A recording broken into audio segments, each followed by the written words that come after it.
महाराष्ट्रात computer engineering करणाऱ्या विद्यार्थ्याकडे laptop नाहीये. महाराष्ट्रात बी-एस-सी कॉम्प्युटर सायन्स शिकणाऱ्या विद्यार्थ्याकडे लॅपटॉप नाहीये. महाराष्ट्रात बी-बी-ए, बी-सी-ए करणाऱ्या विद्यार्थ्याकडे लॅपटॉप नाहीये.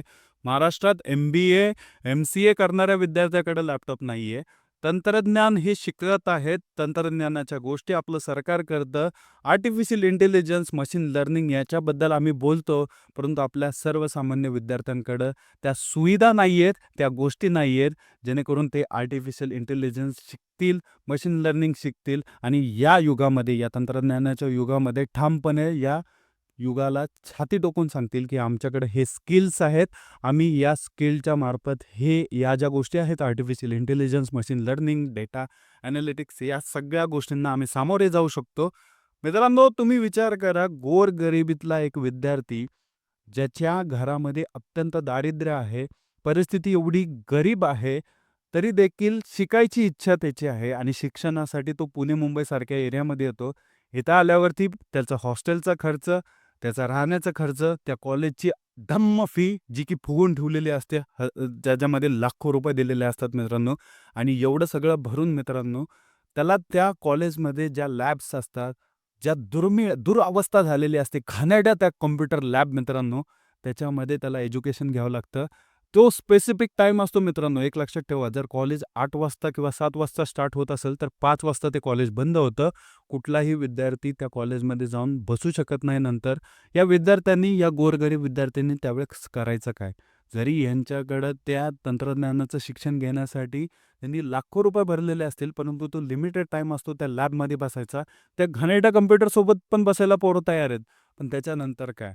मित्रांनो, जर एखादं टेक्नॉलॉजीचं शिक्षण तुम्ही घेत असाल, तर तुम्हाला त्याला तेवढा टाईम द्यावा लागतो. जे झालेले आहेत त्यांनी कमीत कमी मित्रांनो 15-15, 16-16 तास त्या टेक्नॉलॉजीला दिलेला आहेत.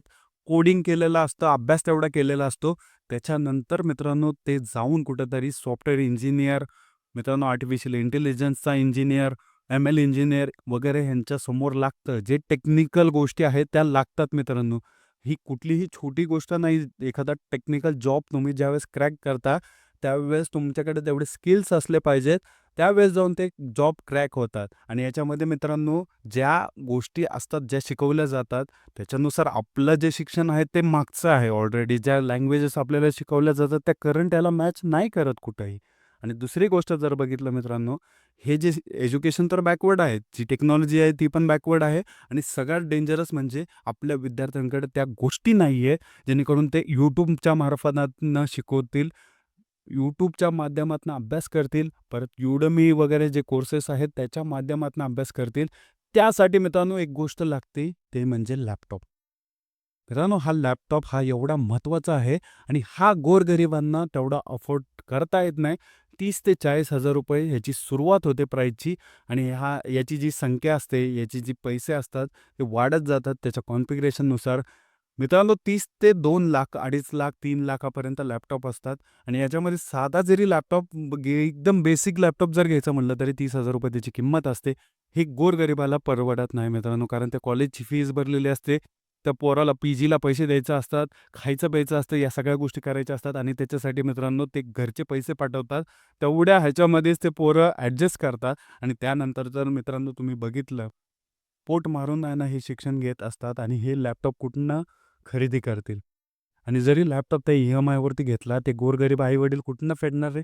आणि सगळ्यात बेकार म्हणजे 30,000 चा लॅपटॉप त्या कर्ज काढल्यावरती 45-50,000 रुपयाला जातो. त्याचं व्याज तेवढं भरावं लागतं. 2-2, अडीच-अडीच वर्ष हे गोरगरीब मायबापं त्या लॅपटॉपचं व्याज फेडतात. विचार करा मित्रांनो, या तंत्रज्ञानाच्या युगामध्ये काही-काही लोकं लॅपटॉप याच्यामुळं घेत नाहीत, की आपली बाबा रे गोरगरिबातनं आलेलो आहो, गरीब परिस्थिती आपल्याला, आपल्याला ह्या गोष्टी अफोर्ड होणार नाहीत म्हणून ह्या लॅपटॉपच्या मागे जात नाहीत लोकं आणि लॅपटॉप खरेदी करत नाहीत. हे कारण आहे मित्रांनो या जेन्युइन युगामध्ये. आणि याच्यामध्ये जे आपले विद्यार्थी असतात त्यामुळंच मागं पडतात. त्यांच्याकडे स्किल्स कमी होतात, अनस्किल्ड राहतात, त्यांना पुढं जॉब लागत नाही. ही एक गोष्ट त्यांच्याकडे नसल्यामुळं. आता तुम्ही म्हणसाल मित्रांनो लॅपटॉप नसल्यामुळं काय स्किल्स वाढत नाहीत का? हेच आहे मित्रांनो, तुम्ही जेवढं त्याच्यावरती प्रॅक्टिकली प्रॅक्टिस करत नाही, तोपर्यंत तुम्ही अनस्किल्ड राहता. कंपनीवाल्यांना प्रॅक्टिकल पोरं पाहिजे असतात. प्रॅक्टिकली कोणी परफॉर्मन्स केलेलं आहे का व्यवस्थित कुठल्यारित्या परफॉर्म केलेल्या आहेत का, या सगळ्या गोष्टी बघतात आणि त्यानंतरच तुम्हाला हायर केलं जातं आणि हा लॅपटॉप त्यावेळेस कामाला येतो. मित्रांनो, हे लॅपटॉप पुरण मी तुम्हाला का सांगतोय, तर कारण तामिळनाडूची जी गव्हर्नमेंट आहे त्यांनी सर्वसामान्य गोरगरीब विद्यार्थ्यांना लॅपटॉप वाटले. जे विद्यार्थी आहेत, जे कॉलेजचे विद्यार्थी आहेत, त्यांना लॅपटॉप देण्यात आले. याच्यामध्ये मित्रांनो जर बघितलं तर 2,000 कोटी रुपयाचं त्यांनी लॅपटॉपचं बजेट ठेवलं होतं. एसरपासून डेलपर्यंत. एसर, डेल, HP, लिनोव्हो यांसारख्या ब्रँडेड कंपन्या ज्या आहेत, त्यांच्याशी त्यांनी डील केलं आणि याच्यामध्ये सर्वसामान्य गोरगरीब विद्यार्थ्यांना ते लॅपटॉप देण्यात आले. मित्रांनो, जे कॉन्फिगरेशन कोडिंगसाठी लागतं, जे कॉन्फिगरेशन सर्वसामान्य ज्या गोष्टी कराव्या लागतात, एक्सेलपासून वर्ड, पॉवर पॉईंटसारख्या गोष्टी करायला लागतात, या सगळ्या गोष्टीसाठी ज्या गोष्टी सूट होतात, त्या गोष्टीसाठी मित्रांनो जे कॉन्फिगरेशन लागतं, तो लॅपटॉप प्रोव्हाईड केलेला आहे DMK सरकारने. स्टॅलिन सरकारने मित्रांनो, तामिळनाडू सरकारने. कशासाठी? त्या विद्यार्थ्यांचे स्किल्स वाढावेत. कारण हे टेक्निकल युग आहे. प्रत्येकाला लॅपटॉप वापरता यावा, कॉम्प्युटर वापरता यावा. त्यामुळे फुकटामध्ये सगळ्यांना लॅपटॉप दिले. आता याच्यामध्ये जे कॉन्फिगरेशन आहे ते i3चं आहे. i3 generation 8 GB RAM, 256 GB SSD आणि याच्यामध्ये विंडोज आहे. काय याच्यामध्ये जर तुम्ही विचार केला बघितलं मित्रांनो, तर रायझनचं प्रोसेसर आहे.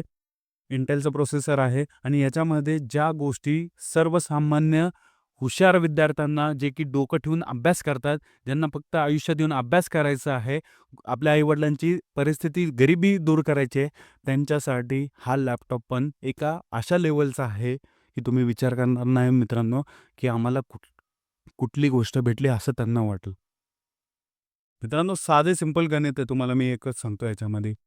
हे जे DMKचे मुख्यमंत्री आहेत, ते थोड्या दिवसापूर्वी युरोपात गेले. युरोपात गेल्यावरती जर्मनी असेल, फ्रान्स असेल, या सगळ्या कंट्रीजमधनं तिथनं त्यांनी कंपन्या आणल्या त्यांच्या तमिळनाडू राज्यामध्ये.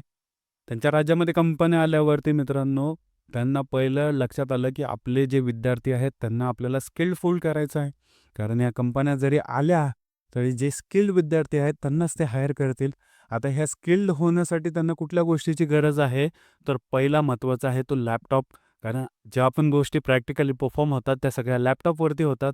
म्हणून ह्यांनी काय केलं, जेवढे पण विद्यार्थी आहेत त्यांच्या भागातले त्यांना लॅपटॉप दिला. लॅपटॉप दिल्यावरती मित्रांनो, तिथले जे पोरं आहेत आता, त्यात व्हिडिओ बघतील, YouTubeवरती व्हिडिओ बघतील, स्किलफुल व्हिडिओ बघतील. मित्रांनो, त्यांचं स्किल वाढवतील. स्किल वाढवल्यावरती त्याच भागातले जे पण तामिळनाडूमधले विद्यार्थी आहेत, बाहेरनं आलेल्या ज्या कंपन्या आहेत, ज्या कंपन्यांचं पहिलं प्रेफरन्स कुणाचं असेल, ते स्किल्ड विद्यार्थी. त्या आजूबाजूला जे विद्यार्थी आलेले असतील, या लॅपटॉपमुळं त्यांना जे स्किल भेटणार आहे, त्याच्यामुळं मित्रांनो, त्या कंपन्या बाहेरनं ज्या आलेल्या आहेत, पहिलं त्यांना हायर करतील आणि याच्यामध्ये जे हजारो जॉब्स आणणार आहेत, असा वादा दिला होता त्या DMK सरकारने, तामिळनाडू सरकारने. त्याच्यामध्ये प्रूफ होईल, की विद्यार्थी आले, आमचे जे विद्यार्थी आहेत तमिळनाडूमधले, त्यांनाच आम्ही जॉब दिला. बाहेरनं कंपन्या आणल्या मी जॉब दिला. मी सगळ्या गोष्टी पूर्ण केल्या. ह्या सरकारचं जे सर्कल आहे हे सगळ्या गोष्टीचं, की जे की कंपन्या आणणं, स्किल्ड एम्प्लॉयी त्यांना प्रोव्हाईड करणं, हे सगळं सिद्ध होणार आहे फक्त ह्या लॅपटॉपमुळं. ह्या सगळ्या जे लॅपटॉप डिस्ट्रिब्यूट केलेले आहेत ना, या लॅपटॉपमुळं तिथले जे सर्वसामान्य लोकं आहेत ते स्किलफुल होतील. जे की कंपन्यांना लागतं, जे की कंपन्यांना पाहिजे असतं, की स्किल्ड एम्प्लॉयी पाहिजे असतात आणि त्यानंतर मित्रांनो तिथले जे भूमिपुत्र आहेत त्यांना पहिला अपॉर्च्युनिटी भेटेल जॉबची, ना की बाहेरनं आलेल्या कुठल्या दुसऱ्या लोकांना. म्हणूनच मित्रांनो, डोक्याने जे काम करताना, की गोरगरीब लोकांचा, सर्वसामान्य लोकांचा विचार करून जे काम करताना, ते नक्कीच मित्रांनो ते विजयी होतं आणि ह्यामध्ये जर अशा स्कीम आणल्या, जे की सर्वसामान्य विद्यार्थी असतात, सर्वसामान्य गोरगरीब लोकं असतात, त्यांना मदत करतील, तर नक्कीच त्या लोकांचा विजय होतो. आता ह्याच्यामध्ये काय होतं बघूयात. आणि सगळ्यात महत्त्वाचं म्हणजे मित्रांनो, आपल्या इथं पण अशा स्कीम आणणं गरजेचं आहे. नाहीतर काय फुकटात पैसे देणं, 1,500 द्या, 2,000 देणं, याच्यापेक्षा सर्वसामान्य विद्यार्थ्यांना जे शिक्षणाच्या गोष्टी आहेत, ज्या मूलभूत गोष्टी आहेत, तंत्रज्ञानाच्या गोष्टी आहेत, त्या दिल्या तर कुठेतरी काय फरक पडणार नाही. एवढीच विनंती राहील. नक्कीच मित्रांनो, व्हिडिओ आवडला असेल तर लाईक करा, सबस्क्राईब करा. भेटूया पुढच्या व्हिडिओमध्ये. जय हिंद, जय महाराष्ट्र.